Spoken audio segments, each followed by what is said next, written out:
मुझे लगा था कि अगर मैं इन गरीब मजदूरों को दिन में 10-10 घंटे गधों की तरह खटाऊंगा और खाने में सिर्फ बर्गर और कोला ठूंसने को दूंगा तो पक्का ये लोग बगावत कर देंगे। पहले दिन तो बेचारों की हालत ही खराब हो गई। तीसरे दिन तक तो सबके सब खौफ में आ गए कि भाई कहीं ये नया मालिक हमें खिला खिलाकर हलाल करने की साजिश तो नहीं रच रहा। लेकिन 7वें दिन जो हुआ उसे देखकर मेरे तो पैरों तले जमीन ही खिसक गई। सारे के सारे मजदूर मेरे सामने घुटनों के बल बैठे थे। उनकी आंखों में एक अजीब सा पागलपन था और वो पागलों की तरह चिल्ला रहे थे, मालिक आप बस हुक्म कीजिए, हम आपके लिए किसी की भी गर्दन उड़ा देंगे। और 1 महीने बाद तो इन लोगों ने हद ही पार कर दी। पता नहीं कहां से एक पीले रंग का शाही चोगा जिस पर ड्रैगन छपा था लेकर आए और मुझे पहना दिया। मैंने उस शाही लिबास को देखा और मेरा तो सिर ही चकरा गया। अरे मेरे बाप, तुम लोग मुझे फांसी चढ़वाओगे क्या? मैं तो राजा का सच्चा सेवक हूं, मुझे कोई बगावत नहीं करनी। आखिर ये सारा रायता फैला कैसे? बात कुछ समय पहले की है। मैं अचानक से समय यात्रा करके एक पुराने जमाने में पहुंच गया था। यहाँ मुझे एक बेहद पिछड़े और गरीब इलाके जिसका नाम भवानीपुर था का कलेक्टर बना दिया गया था। गरीबी ऐसी कि अगर चूहा भी यहाँ आ जाए तो उसे भी अपने घर से टिफिन लाना पड़े। मुझे लगा था कि मेरे पास एक जादुई सिस्टम है तो मैं रातों रात दुनिया का सबसे अमीर आदमी बन जाऊंगा। लेकिन मेरी फूटी किस्मत तो देखो, मेरा सुपर बर्गर सिस्टम मुझे सिर्फ और सिर्फ अनगिनत बर्गर और कोला ही दे सकता था। मुसीबत यहीं खत्म नहीं हुई थी। किले के बाहर 3000 से ज्यादा भुखमरी के शिकार शरणार्थी जमा थे। भूख के मारे उनकी आंखों में हरे रंग की चमक आ गई थी, बिल्कुल किसी भूखे भेड़िए की तरह। शहर की दीवारें इतनी खस्ता हाल थीं कि अगर कोई जोर से छींक दे तो शायद वो भी गिर जाएं। और मेरी पुरानी यादों के अनुसार सिर्फ 3 दिन बाद पास की काली पहाड़ी के खूंखार डाकू शहर पर हमला करने वाले थे। उनका मकसद लूटना नहीं बल्कि पूरे शहर को शमशान बनाना था। मैं अपने हाथ में पकड़े बर्गर और कोला को घूर ही रहा था कि अचानक मेरे दिमाग की बत्ती जल उठी। बर्गर में ठूंस ठूंस कर कैलोरी होती है और कोला में चीनी। आज के ज़माने में बड़ी बड़ी कंपनियां अपने कर्मचारियों से गधों की तरह काम निकलवाने के लिए यही सब तो खिलाती हैं। मुझे अभी सबसे ज़्यादा क्या चाहिए? मजदूर जो इस टूटी हुई दीवार को रातों रात खड़ा कर सकें। बस मैंने फैसला कर लिया, मैं एक लालची और जालिम ठेकेदार बनूंगा। इन बेचारों की आखिरी बची हुई ताकत को निचोड़ लूंगा और इस जंक फूड के दम पर शहर की दीवार बनवा लूंगा। इस लालची सोच ने मेरे अंदर के सारे डर को गायब कर दिया। मैं एक जालिम विलेन वाली मुस्कान चेहरे पर चिपकाकर अपने टूटे फूटे दफ्तर से बाहर निकला। बाहर शरणार्थियों का मुखिया, एक बूढ़ा आदमी जिसका नाम माधव था, अपने कुछ कमजोर साथियों के साथ खड़ा था। मुझे देखते ही माधव धड़ाम से घुटनों के बल गिर पड़ा और रोते हुए बोला, मालिक हम गरीबों पर रहम खाइए, अगर कुछ खाने को नहीं मिला तो हम सब तड़प तड़प कर मर जाएंगे। उसके पीछे खड़े लोगों की आंखों में मौत का साफ खौफ दिख रहा था। मैंने अपना गला साफ किया और एक सख्त भारी आवाज में बोला, मुझे तुम्हारी परेशानी पता है, मैं तुम सबको जिंदा रहने का एक मौका दे रहा हूं। आज से तुम सब शहर की दीवार बनाने का काम करोगे। ये सुनते ही लोगों में बेचैनी फैल गई। उनके चेहरों पर गुस्सा और निराशा साफ झलक रही थी। एक कमजोर सा आदमी कांपते हुए बोला, मालिक हमने 3 दिन से अन्न का एक दाना नहीं देखा है, हम ठीक से खड़े भी नहीं हो सकते, दीवार कैसे बनाएंगे? क्या आप हमारी जान लेना चाहते हैं? मैंने बड़ी ही बेरहमी से जवाब दिया, मुझे पता है, और हाँ, काम के बदले एक फूटी कौड़ी भी नहीं मिलेगी। इतना सुनते ही भीड़ आग बबूला हो गई। मुफ्त में काम? क्या ये हमें भूखा मार डालना चाहता है? चलो इसे ही मार देते हैं। उनकी लाल होती आंखों और मुट्ठियों को देखकर मेरी तो हवा टाइट हो गई। अंदर ही अंदर मेरी रूह कांप रही थी, लेकिन मैंने अपना चेहरा एकदम सख्त रखा। मुझे यही तो चाहिए था। पहले उन्हें पूरी तरह तोड़ दो, फिर एक छोटी सी उम्मीद का टुकड़ा फेंक दो। मैंने अपनी आवाज और तेज की और चिल्लाकर बोला, पैसे नहीं मिलेंगे लेकिन भरपेट खाना मिलेगा। अचानक वहां ऐसा सन्नाटा छा गया जैसे किसी ने म्यूट बटन दबा दिया हो। माधव ने डरते डरते पूछा, मालिक खाने में क्या मिलेगा? क्या दिन में एक कटोरी पतली खिचड़ी मिल जाएगी? उनके लिए तो पानी जैसी खिचड़ी भी किसी दावत से कम नहीं थी। मेरे चेहरे पर एक चालाक घमंडी मुस्कान आ गई। खिचड़ी? सपने देखना बंद करो। मैंने अपना हाथ हवा में ऐसे लहराया जैसे कोई जादूगर जादू कर रहा हो। अगले ही पल सबके फटे हुए चेहरों के सामने एक ऐसा चमत्कार हुआ कि उनकी आंखें फटी की फटी रह गईं। खाली मैदान में अचानक कागज में लिपटे हुए अनगिनत बर्गर का एक बहुत बड़ा पहाड़ बन गया और उसके ठीक बगल में काले रंग की बोतलों का एक और पहाड़ खड़ा हो गया, जिसके काले पानी से छोटे छोटे बुलबुले उठ रहे थे।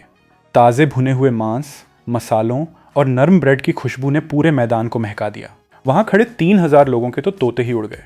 एक आदमी पागलों की तरह चिल्लाया, ये क्या है? क्या ये असली सफेद आटे की रोटी है? मुझे तो इसमें से मांस की खुशबू आ रही है। सबकी नजरें उस बर्गर के पहाड़ पर ऐसी चिपकी थीं जैसे चुंबक से लोहा। उनके गले से लगातार थूक गटकने की आवाजें आ रही थीं। मैंने एक बर्गर उठाया, उसमें एक बड़ा सा बाइट लिया। मांस का रस मेरे मुंह में घुल गया। मैं चबाते हुए बोला, ये है तुम लोगों का खाना? काम शुरू करने से पहले हर किसी को एक बर्गर और एक बोतल पानी मिलेगा, और अगर काम अच्छा किया तो रात को भी यही मिलेगा। माधव कांपते हुए आगे बढ़ा और उसने एक बर्गर उठाया। 60 साल की उम्र में उस बेचारे ने कभी सफ़ेद आटे की रोटी नहीं खाई थी, फिर मांस और मसालों से भरा ये जादुई खाना तो बहुत दूर की बात थी। उसने डरते डरते एक छोटा सा टुकड़ा खाया। ब्रेड की नरमी, मांस का चटक, स्वाद और खट्टी मीठी चटनी। माधव एकदम पत्थर की मूरत बन गया। उसकी झुर्रियों वाली आंखों से आंसुओं की नदियां बहने लगीं। वो अचानक मेरे सामने घुटनों के बल गिर पड़ा और बर्गर को ऐसे सीने से लगा लिया जैसे वो कोई अनमोल खजाना हो। माधव बच्चों की तरह फूट फूट कर रोने लगा। मालिक, क्या ये हमारी मौत से पहले का आखिरी खाना है? उसे लगा कि ये नया कलेक्टर उन्हें मरने से पहले आखिरी बार भरपेट खाना खिला रहा है ताकि वो शांति से मर सकें। उसके पीछे खड़े बाकी लोग भी अपने अपने बर्गर पकड़कर जोर जोर से रोने लगे। मैं तो अपना सिर खुजलाने लगा। ये क्या नौटंकी चल रही है भाई? मैं तो एक जालिम विलन बनने की कोशिश कर रहा था। बिना पैसों के खटाना, जंक फूड खिलाना, ये तो एक बुरे बॉस की निशानी है। फिर ये लोग इसे आखिरी इच्छा क्यों समझ रहे हैं? मैंने झल्लाते हुए कहा, अरे उठो सब, रोना बंद करो। किसने कहा कि ये आखिरी खाना है? इसे खाओ और दीवार का काम शुरू करो। काम चोरी की तो रात का खाना नहीं मिलेगा। एक आदमी ने अपनी आंसुओं से भरी आंखों से देखा और पूछा, मालिक, क्या सच में रात को भी यही खाना मिलेगा? मैंने चिढ़कर कहा, काम अच्छा करोगे तो रोज मिलेगा। यह सुनना था कि भीड़ में जैसे कोई बम फट गया हो। माधव तो खुशी के मारे कांपने लगा। उसने खड़े होकर पूरी ताकत से चिल्लाया, सुन लिया तुम सबने? मालिक हमें मारना नहीं, बचाना चाहते हैं। पेट भर के खाओ और अपनी पूरी ताकत लगाकर मालिक के लिए दीवार खड़ी कर दो। अगर किसी ने काम में बेईमानी की तो मैं खुद उसकी टांगे तोड़ दूंगा। 3000 लोग पागलों की तरह उस खाने पर टूट पड़े। उन्होंने बर्गर ठूंसा और जैसे ही पहले आदमी ने कोला का एक घूंट पिया, वो एकदम सुन्न रह गया।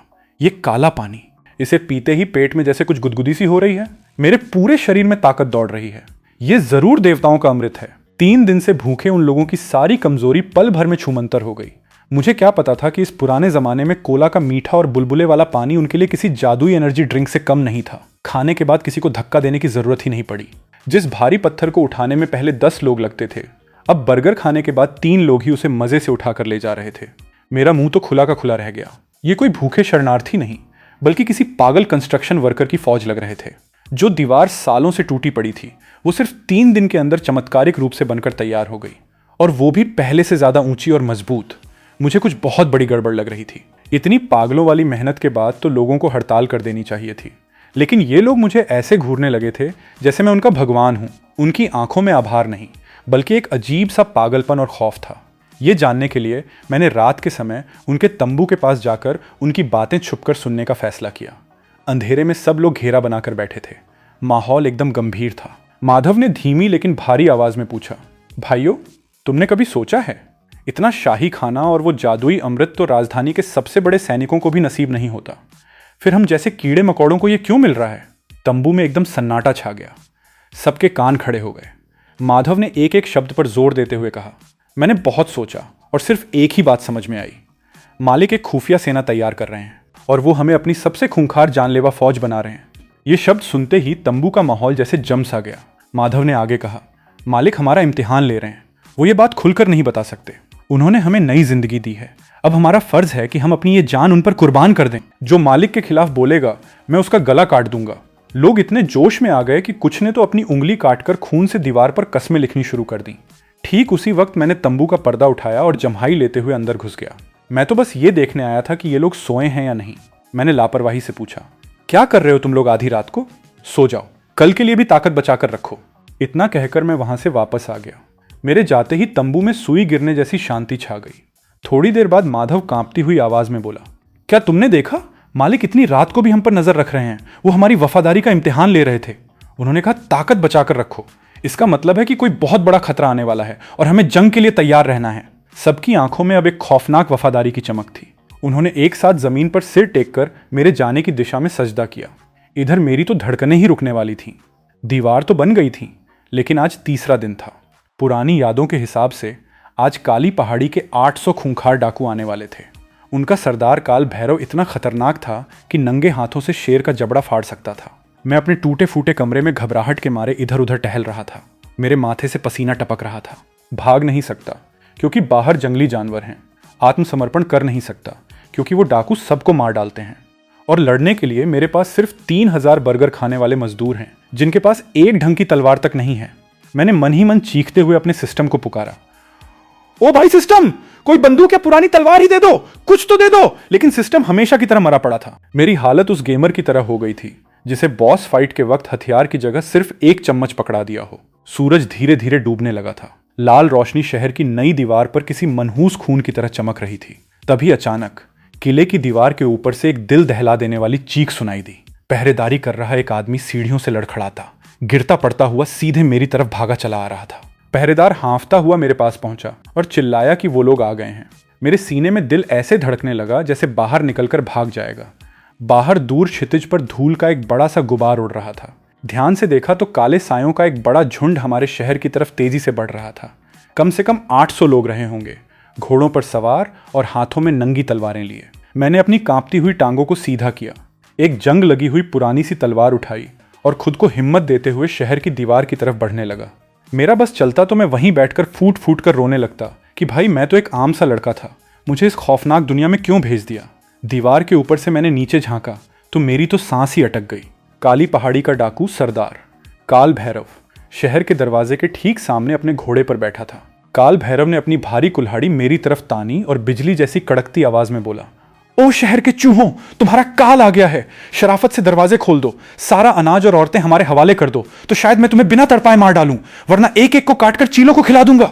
मुझे इतना गुस्सा आ रहा था कि मैं उसे वहीं गालियां सुना दूं, लेकिन डर के मारे मेरे मुंह से एक आवाज तक नहीं निकल रही थी। मेरी टांगें किसी जेली की तरह कांप रही थीं। तभी मेरे पीछे भारी कदमों की आवाज आई। मैंने मुड़कर देखा तो माधव उन 3000 मजदूरों में से सबसे हट्टे कट्टे लोगों को लेकर मेरे पीछे खड़ा था। उनके चेहरों पर डर जरूर था, लेकिन उनकी आंखों में एक अजीब सा पागलपन और मरने मारने की जिद थी। माधव ने आगे बढ़कर कहा, मालिक, हम दरवाजे नहीं खोलेंगे। मैंने लगभग रोते हुए धीमी आवाज में फुसफुसाया, अरे मुझे भी पता है कि दरवाजे नहीं खोलने हैं, लेकिन अगर नहीं खोले तो वो दीवार तोड़कर अंदर घुसेंगे और हमें और बुरी तरह मारेंगे। तभी भीड़ में से एक हट्टा कट्टा मजदूर जिसके हाथ में दीवार बनाने वाली कन्नी थी आगे आया और भारी आवाज में बोला, मालिक, हम मौत से नहीं डरते। आपने हमें भरपेट खाना दिया, हमें इज्जत दी, ये जान अब आपकी है, हम उनसे लड़ेंगे। ज्यादा से ज्यादा क्या होगा, मारे जाएंगे। भूख से तड़प कर मरने से तो अच्छा है कि पेट भरकर लड़ते हुए मरे। इन मजदूरों की आंखें एकदम लाल हो चुकी थीं। वो नीचे खड़े डाकुओं को ऐसे घूर रहे थे जैसे कोई भूखा भेड़िया अपने शिकार को घूरता है। मैं एकदम सन्न रह गया। अचानक मुझे एक बात समझ में आ गई। मैं उन डाकुओं से डर रहा था क्योंकि मुझे अपनी जान प्यारी थी, लेकिन ये मजदूर ये इसलिए नहीं डर रहे थे क्योंकि ये अभी अभी नर्क से बाहर निकले थे। मेरे दिए हुए बर्गर और कोला ने सालों बाद उन्हें एक इंसान होने का एहसास कराया था, और अब ये डाकू आकर उनका वो खाना, उनकी वो इज्जत छीनना चाहते थे। ये डाकू उन्हें वापस उन आवारा कुत्तों की तरह भूखा तड़पाना चाहते थे। ये बात इन मजदूरों के लिए मौत से भी ज्यादा खौफनाक थी। माधव ने फिर से कहा, उसकी आवाज फटी हुई लेकिन बेहद मजबूत थी, मालिक, बस आदेश दीजिए, हम आपके लिए लड़ने को तैयार हैं। मालिक के लिए जान हाजिर है। उनकी उस भयानक दहाड़ ने नीचे खड़े 800 डाकुओं के गुरूर को भी एक पल के लिए हिलाकर रख दिया। मेरे अंदर जैसे भावनाओं का तूफान आ गया। लड़ेंगे? ये लोग कैसे लड़ेंगे? फावड़े और हथौड़ों से? लेकिन जब मैंने उनके जुनूनी चेहरों को देखा तो मुझे समझ आ गया कि अब पीछे हटने का कोई रास्ता नहीं है। अगर मैंने अभी मना किया तो डाकू तो बाद में मारेंगे, ये पागल मजदूर ही मुझे फाड़कर खा जाएंगे। मैंने मन ही मन कहा, भाड़ में गया सब, वैसे भी इस दुनिया में घुट घुट कर जीने से अच्छा है कि 800 डाकुओं को अपने साथ लेकर मरूं। कम से कम नर्क के रास्ते में अकेला तो नहीं रहूंगा। मैंने अपनी जंग लगी तलवार ऊपर उठाई और अपनी पूरी ताकत लगाकर चीखा, दरवाजे खोल दो। ये सुनकर माधव और बाकी सब एक पल के लिए सुन्न रह गए। मेरी भी आंखें लाल हो चुकी थीं। मैंने नीचे खड़े काल भैरव की तरफ इशारा किया और पागलों की तरह चिल्लाया, उन्हें अंदर आना है ना, तो आने दो। मैं भी तो देखूं कि उन 800 डाकुओं की तलवारों में ज्यादा दम है या हमारे 3000 लोगों के मुक्कों में। मैंने तो बस हताशा में यह फैसला लिया था कि किले में छुपकर चूहे की तरह मरने से अच्छा है मैदान में लड़कर मरे। लेकिन माधव ने मुझे जिस नजर से देखा उसमें हैरानी के बाद एक भयानक इज्जत और भक्ति थी। माधव ने मन ही मन सोचा, ओहो, तो मालिक ये चाल चल रहे हैं, हम वैसे भी ये टूटी दीवार नहीं बचा सकते। छुपकर अपना हौसला तोड़ने से अच्छा है कि हम सीधा हमला कर दें, दुश्मनों को चौंका दें। मालिक सच में एक महान सेनापति हैं। हम जैसे बेवकूफ तो मालिक की सोच के आसपास भी नहीं पहुंच सकते। माधव ने अपनी मुट्ठी हवा में उठाई और पूरी ताकत से चिल्लाया, मालिक की जय हो, दरवाजे खोल दो। लोहे के भारी दरवाजे एक भयानक चरमराती आवाज के साथ धीरे धीरे खुलने लगे। नीचे खड़ा काल भैरव और उसके डाकू एक पल के लिए कंफ्यूज हो गए। अरे, इतनी जल्दी हार मान ली? लेकिन दीवार पर खड़े लोगों की शक्लें देखकर तो ऐसा नहीं लग रहा था कि वो सरेंडर कर रहे हैं। इससे पहले कि काल भैरव कुछ समझ पाता, किले के अंदर से 3000 फटे पुराने कपड़े पहने मजदूर सैलाब की तरह बाहर टूट पड़े। किसी के हाथ में फावड़ा था, किसी के हाथ में हथौड़ा, तो कोई तो दीवार बनाने वाला भारी पत्थर ही उठाकर दौड़ रहा था। उनकी आंखें खून की तरह लाल थीं और उनके मुंह से खूंखार जानवरों जैसी आवाजें आ रही थीं। एक मजदूर ने अपनी कुल्हाड़ी गोल घुमाई और पूरी ताकत से एक डाकू के घोड़े पर दे मारी और चिल्लाया, बर्गर के लिए। दूसरे ने 100 किलो का भारी पत्थर उठाया और डाकुओं की भीड़ में फेंकते हुए दहाड़ा, कोला के लिए, जो मेरा खाना छीनेगा मैं उसकी जान निकाल लूंगा। डाकुओं के तो होश ही उड़ गए। उन्होंने जिंदगी में खून खराबा देखा था, लेकिन ऐसा नजारा कभी नहीं देखा था। ये कोई इंसान नहीं लग रहे थे, ये तो नर्क से निकले हुए खूंखार पिशाच लग रहे थे, जिन्हें मौत से कोई डर ही नहीं था। एक डाकू ने अपनी तलवार से एक मजदूर का हाथ काट दिया। खून का फव्वारा छूट पड़ा, लेकिन उस मजदूर के मुंह से दर्द की एक आह तक नहीं निकली।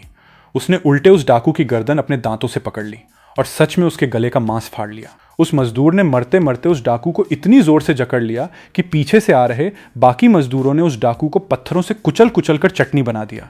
ये कोई युद्ध नहीं था, ये तो एक तरफा कत्लेआम था। पेट भर खाना खाने वाले, कोला की एनर्जी से भरे हुए और मौत से बेखौफ 3000 पागल योद्धाओं के सामने वो 800 ऐशो आराम की जिंदगी जीने वाले डाकू किसी भीगी बिल्ली की तरह डरकर कांपने लगे थे। सिर्फ आधे घंटे के अंदर पूरा मैदान शांत हो गया। किले के बाहर हर तरफ डाकुओं की लाशें और कटे हुए अंग पड़े थे। जमीन खून से लाल हो गई थी। खून और मौत की भयानक बदबू के बीच वो 3000 लोग शांति से खड़े थे। फिर माधव के इशारे पर वो सब एक साथ मेरी तरफ घूमे। उन्होंने अपने खून से सने हथियार जमीन में गाड़े और एक जोरदार आवाज के साथ घुटनों के बल बैठ गए। उस आवाज से जैसे जमीन कांप गई। माधव के खून से सने चेहरे पर एक अजीब सी खौफनाक भक्ति थी। उसने अपनी पूरी ताकत से दहाड़ते हुए कहा, मालिक, आप बस नाम बताइए, हम उसकी जान ले लेंगे। ये जान अब आपकी है। 3000 लोगों ने एक साथ दोहराया, ये जान अब आपकी है। उनकी इस खौफनाक वफादारी और खून से सनी आवाज ने मेरे दिमाग की नसें ही फाड़ दी। मेरी आंखों के आगे अंधेरा छा गया। टांगों ने जवाब दे दिया और मैं वहीं दीवार के ऊपर धड़ाम से बेहोश होकर गिर पड़ा। मेरी तो बस एक ही सोच थी, हे भगवान, ये तो रायता फैल गया। उसी समय दूर एक ऊंचे पेड़ पर बैठा काले कपड़ों वाला एक जासूस फटी हुई आंखों से यह पूरा नजारा देख रहा था। उसकी नजरों में मेरे लिए ऐसा खौफ था जैसे वो किसी शैतान को देख रहा हो।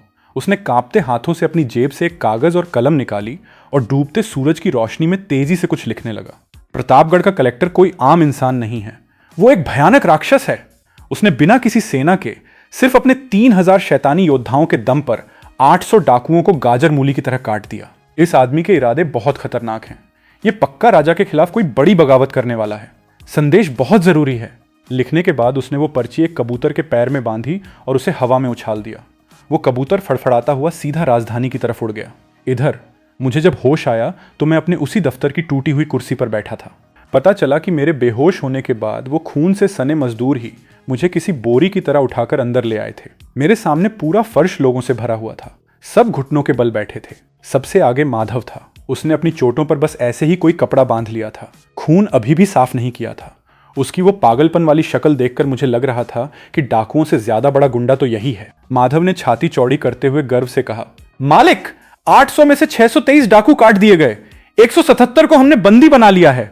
काल भैरव के हाथ पैर हमने तोड़ दिए हैं। अब वो आपके रहमो करम पर है।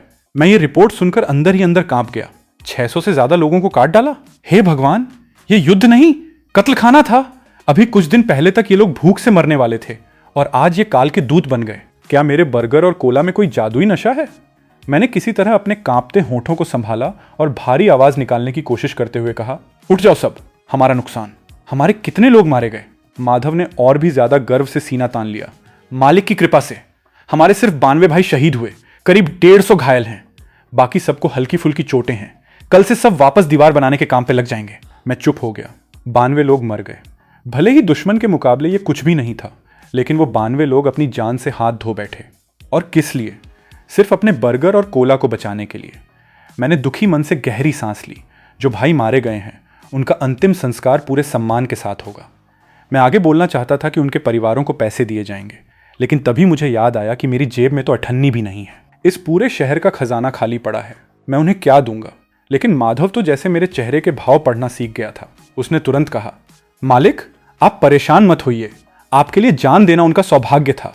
और वैसे भी माधव के चेहरे पर एक लालची मुस्कान आ गई। मालिक, हम अमीर हो गए हैं। हमने उन डाकुओं की पूरी तलाशी ली। उनके पास से बहुत सारा सोना चांदी, बढ़िया घोड़े और हथियार मिले हैं। मरे हुए भाइयों का अंतिम संस्कार तो एकदम शाही तरीके से होगा। ये सुनते ही मेरी आंखों में चमक आ गई।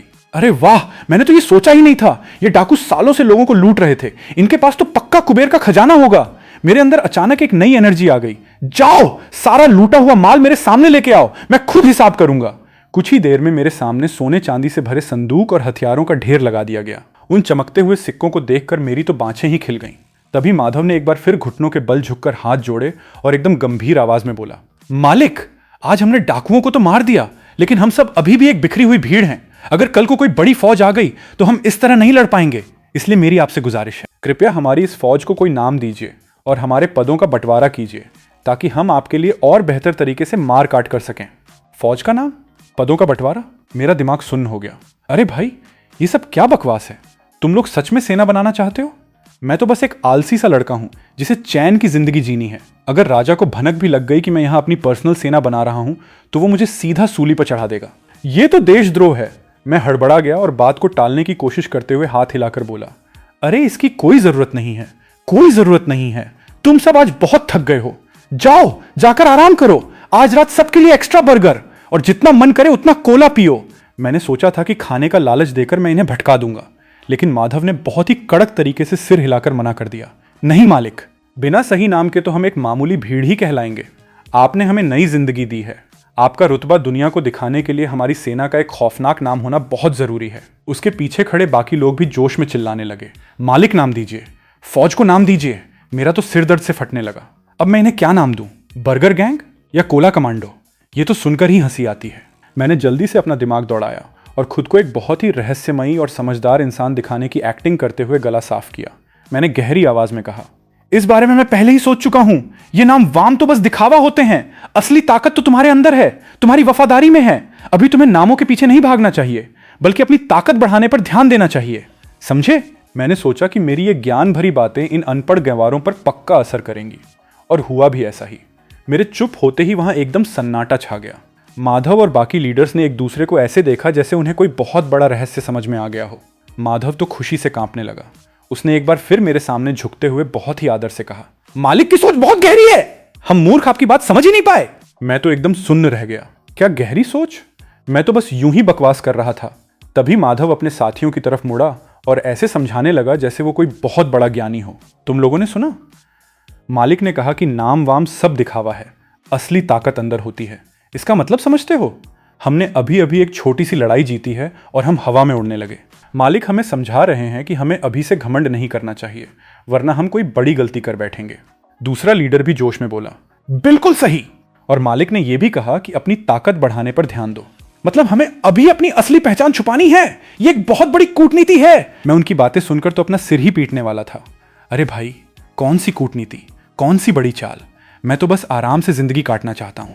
तुम लोग मेरी साधारण सी बातों का इतना भयंकर मतलब क्यों निकाल रहे हो?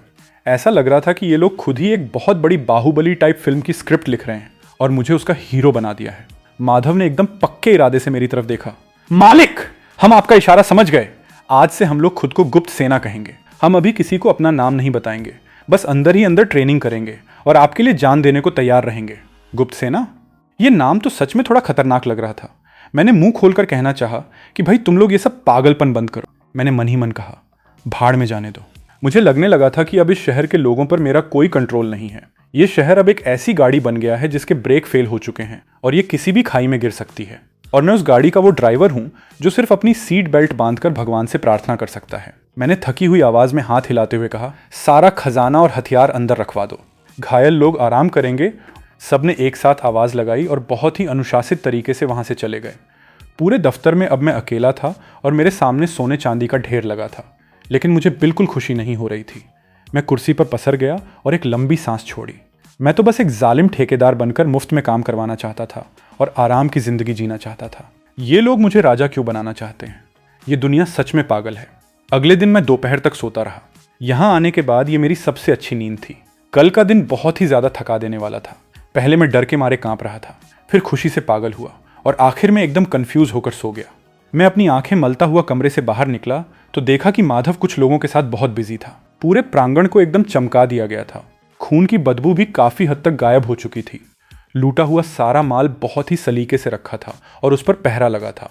यहाँ तक कि दफ्तर के टूटे हुए दरवाजे को भी रातों रात ठीक कर दिया गया था। सब कुछ एकदम परफेक्ट था। मुझे देखते ही माधव अपना काम छोड़कर दौड़ता हुआ आया और बहुत अदब से झुककर बोला, मालिक आप उठ गए? मैंने एक लंबी जम्हाई लेते हुए पूछा, तुम लोग क्या कर रहे हो? अब दीवार क्यों बना रहे हो? दीवार तो बन गई थी ना। माधव ने एकदम सीरियस होकर जवाब दिया, मालिक दीवार तो बन गई है, लेकिन वो अभी भी काफ़ी नहीं है। हमने फैसला किया है कि हम राजधानी की दीवारों की तरह अपनी दीवार को भी 20 फुट ऊंचा और 10 फुट चौड़ा करेंगे। इसके अलावा शहर के बाहर एक गहरी खाई खोदेंगे और तीर चलाने के लिए ऊंचे ऊंचे टावर भी बनाएंगे। ये सुनते ही मेरी तो नींद ही उड़ गई। क्या बकवास है? राजधानी जैसी दीवार? तुम लोग पागल हो गए हो क्या? प्रतापगढ़ जैसे छोटे से गांव में इतनी बड़ी सिक्योरिटी की क्या जरूरत है? पैसे ज्यादा हो गए हैं क्या? माधव ने एकदम गंभीरता से कहा, मालिक आप दुनिया पे राज करना चाहते हैं और प्रतापगढ़ हमारा पहला ठिकाना है। अगर हमारा ठिकाना मजबूत नहीं होगा तो हम आगे कैसे बढ़ेंगे? अभी दुनिया को हमारी ताकत का अंदाजा नहीं है। यही सही समय है खुद को मजबूत करने का। लो भाई, फिर से वही बकवास शुरू। दुनिया पर राज, आगे बढ़ना। मेरे तो दिमाग की नसें फटने लगी। मैंने अपना सिर पकड़ लिया और झल्लाते हुए बोला, रुक जाओ माधव, मेरी बात ध्यान से सुनो। माधव तुरंत झुककर एकदम ध्यान से सुनने की पोजीशन में आ गया। मैंने तय कर लिया था कि अब मैं इनसे सीधी सीधी बात करूंगा। मेरा कोई बड़ा सपना नहीं है। मैं बस चाहता हूं कि हम सबको भरपेट खाना मिले, रहने को अच्छी जगह मिले और हम शांति से जिंदगी बिताएं। ये मार काट मुझे बिल्कुल पसंद नहीं है। अब हमारे पास पैसा आ गया है तो हम शहर के अंदर पक्की सड़कें बनाएंगे, अच्छे घर बनाएंगे ताकि सब लोग आराम से रह सकें। ठीक है?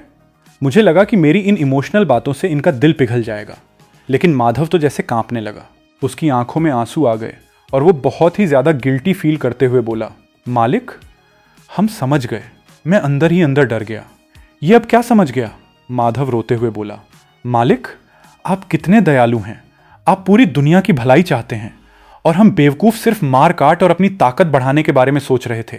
हमारी सोच कितनी छोटी है। आप हमें सिखा रहे हैं कि एक असली राजा वो होता है जो अपनी प्रजा को सुखी रखे। युद्ध तो बस मजबूरी में किया जाता है। मेरा मुंह खुला का खुला रह गया।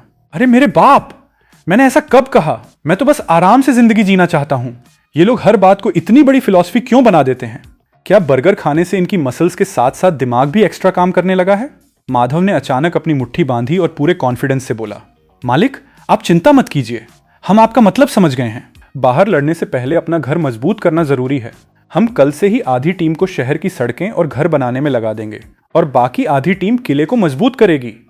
हम प्रतापगढ़ को एक ऐसी जन्नत बना देंगे जिसे कोई दुश्मन तोड़ नहीं पाएगा। यह शहर आपकी जीत का सबसे मजबूत किला बनेगा। इतना कहकर वो बिना मेरी बात सुने तेजी से वहां से चला गया। मैं बस खड़ा खड़ा उसे जाते हुए देखता रहा। मेरे मुंह से एक शब्द भी नहीं निकला।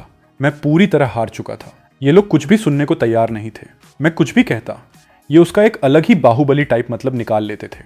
मैंने भी सोच लिया, ठीक है भाई, जो करना है करो। मैं बस बर्गर बांटूंगा। कम से कम ये लोग कुछ कंस्ट्रक्शन तो कर रहे हैं, बगावत तो नहीं कर रहे। अगले दिन मैंने तय किया कि मैं इन लोगों के काम करने का टाइम सेट करूंगा। मैं एक आधुनिक इंसान हूं। मुझे पता है कि ज़्यादा काम करवाने के लिए कर्मचारियों को थोड़ा आराम भी देना पड़ता है। दोपहर के समय मैंने माधव और कुछ नए लीडर्स को बुलाया और कुर्सी पर बैठकर एक बॉस की तरह बोला, आज से मेरे कुछ नए नियम लागू होंगे। माधव और बाकी लोग एकदम सावधान खड़े हो गए। मैंने अपनी एक उंगली उठाई। पहला नियम, आज से सब लोग सिर्फ 10 घंटे काम करेंगे, सुबह से लेकर शाम तक, और बीच में 2 घंटे का लंच ब्रेक मिलेगा। मुझे लगा कि ये सुनकर वो लोग खुश हो जाएंगे। 10 घंटे काम करना तो उस जमाने के हिसाब से बहुत कम था, लेकिन माधव और बाकी लोगों के चेहरों पर तो एकदम हवाइयाँ उड़ गईं। माधव ने डरते डरते पूछा, मालिक मतलब हम दिन में सिर्फ 10 घंटे काम करेंगे? मैंने कहा, हाँ, कोई परेशानी है? माधव परेशान होकर बोला, मालिक पहले हम लोग दिन रात 24 घंटे शिफ्टों में काम करते थे। अब अगर सिर्फ 10 घंटे काम करेंगे तो बाकी समय क्या करेंगे? काम बहुत लेट हो जाएगा। मेरी तो आंखें ही बाहर आ गईं। क्या 24 घंटे? अरे पागलों, मैं चाहता हूं कि तुम लोग काम करो, लेकिन इसका मतलब ये नहीं कि तुम लोग काम करते करते मर जाओ। मैंने झल्लाकर झूठ बोला, ये मेरा हुक्म है। शरीर अच्छा रहेगा तभी तो तुम लोग मेरे लिए काम कर पाओगे। आराम करना भी एक कला है, इससे ताकत बढ़ती है। लो जी, ताकत बढ़ती है। सुनते ही माधव की आंखों में चमक आ गई। अच्छा, तो मालिक हमें अपनी ताकत बचाने का तरीका सिखा रहे हैं। मैंने अपना सिर पीट लिया और बात को बदलते हुए कहा, दूसरा नियम, और यह सबसे जरूरी है। मैंने जोर देकर कहा ताकि सब ध्यान से सुने। आज से हर 5 दिन काम करने के बाद 2 दिन की छुट्टी मिलेगी। मैंने सोचा था कि यह सुनकर तो वो लोग नाचने लगेंगे। 5 दिन काम और 2 दिन आराम। उस जमाने में ऐसा तो राजाओं को भी नसीब नहीं होता था, लेकिन वहां ऐसा सन्नाटा छा गया जैसे मैंने कोई गाली दे दी हो।